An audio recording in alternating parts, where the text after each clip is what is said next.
This is a belated Halloween story, A Halloween Like Any Other, by Michael Arsenault.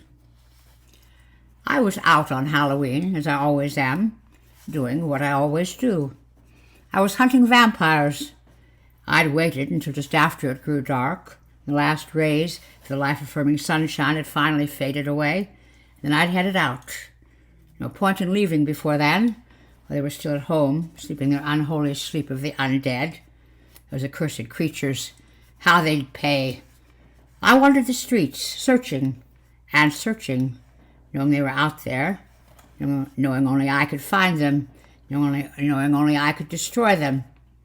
I paused under a streetlight, checked my weapons, rechecked my gear. I was ready. I'm always ready. I smiled. Vampires get cocky around Halloween. They let their guard down.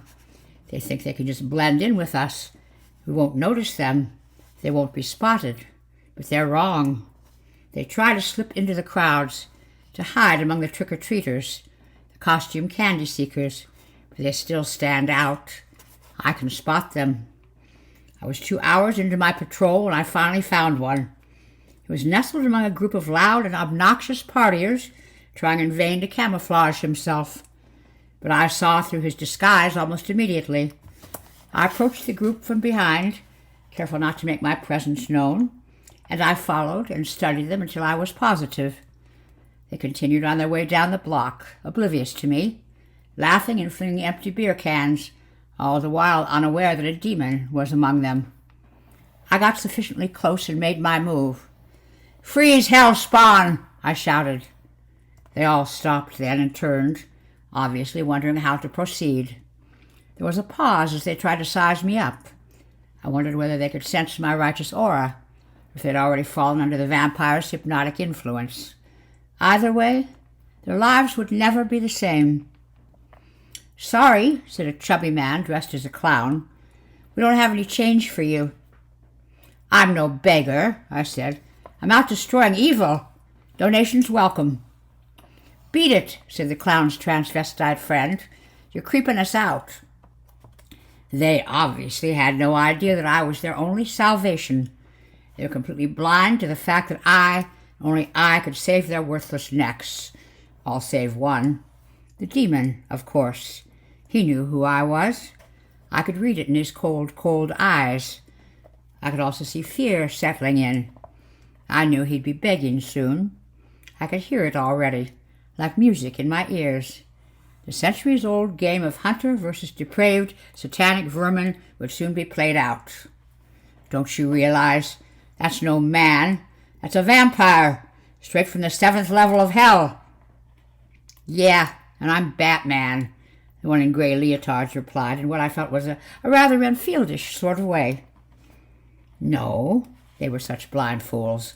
I mean, he's really a vampire, a real vampire.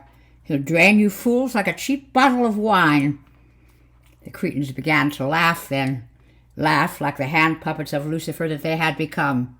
It was sad, really, seeing them all bewitched so easily. I locked eyes with the beast. He laughed too, thinking all too smugly that he was safe now. I knew it was time to act. I reached into my pocket for the vial in my pocket, brought it out, and removed the cork. "This should make believers out of you," I said, holding my hand high. "It's holy water, the one true test for a vampire." I wound back my arm and let loose with the vial, flinging it in his direction. Bullseye! It shattered against him, dousing his chest and sending droplets along his arms and across his face. He laughed harder then, and the others joined in. They chuckled and slapped their knees. They kept doing it, until, that is, the smoke started to rise. The vampire's skin steamed and blistered and burned, and let out a howl like the savage beast he was. Panic ensued as the others broke out of the spell the vampire had woven. The group began running about in circles, arms flailing and heads shaking, all in disbelief of what they were seeing. These people who only seconds before had considered this fiend to be a friend were now seeing him as he truly was. It was an awakening. "Good God!" screamed the clown. "It's true! It's true! He's really a vampire!" that's when it was my turn to laugh.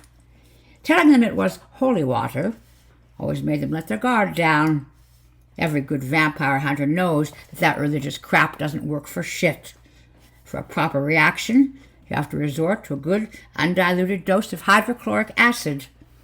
Understandably, none of them knew how to proceed. Luckily, I was there. They might have been falling into a state of shock, but I knew how to proceed. I knew how to end it. I pulled the sharpened length of wood from under my coat and tossed it to the clown. "Stake him through the heart." He held the stake loosely in his hand, staring down at it, a look of horror on his face. "Now," I yelled, "it's our only chance."